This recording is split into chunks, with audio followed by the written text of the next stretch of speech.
Ito pa ba? Meron pa, marami pa mangyayari. Wow, ganda pala ng suot mo, ha? Oo, Wow. sobra. Design siya ng friend ko. Sino friend mo? Sino ba mo? Kim Santiago. Yan naman, ano naman, parang pang office naman to.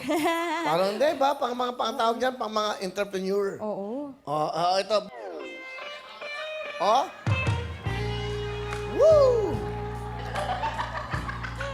Alam mo, yan ang gawin mo sa'yo doon sa sayo mo. Sige, bilisan mo nga, bilisan mo nga. Kaya, yung intro noon, okay? Hindi. Yung ano niya, kanta niya. Yung kanta niya. Okay. Okay, isa pa.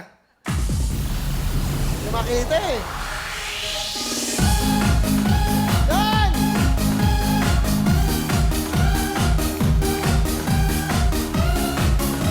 Yung sa'yo mo, puro ganyan lang ha. Puro hanggang matapos yung ano ha. Tsunami dance. Di ba? Tsunami dance. Okay, kung mapapauso na. Ha? 35 lang tong damit ko, Will. Ganda, no? 35 lang siyang bili yan.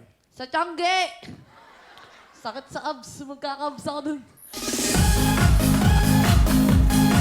Awa naman. Kanina pa yan eh. Awa naman. Wag na. Nasaktan ka. Ayos mo.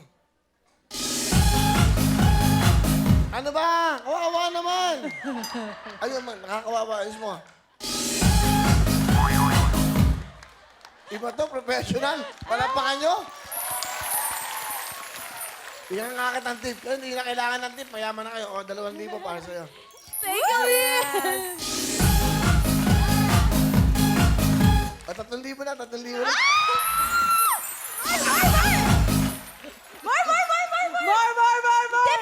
Tip. Yan ang hipon dance. Abangan nyo ang hipon dance. O, di ba? Oy, Ana Feliciano, yun na yun. Ha? Crush. Yeah, crush. Crush. Ikaw pa naman ang aking crush. Crush. Ikaw pa naman ang aking type. Type. Ikaw pa naman ang aking love. Love. Ikaw pa naman ang aking sweet dreams. Ay, dreams. Sweet dreams! Ayun, pero. Sisiguraduhin ko na. Galing mo eh. Safety, Deserve ah. yan. Ang galing. Kaya dito. Ayun natin yan sa'yo mo. Mr. Lito Camo, board member Lito Camo, maraming salamat. Abangan niyo po yung bago niyang kanta, single. Ilo-launch natin yan, malapit niya. Ilo-launch natin dito yan. Thank you po, Sir Lito. Ganda. Ikaw pa naman ang aking crush! Crush. Tuloy-tuloy tayo, hawa.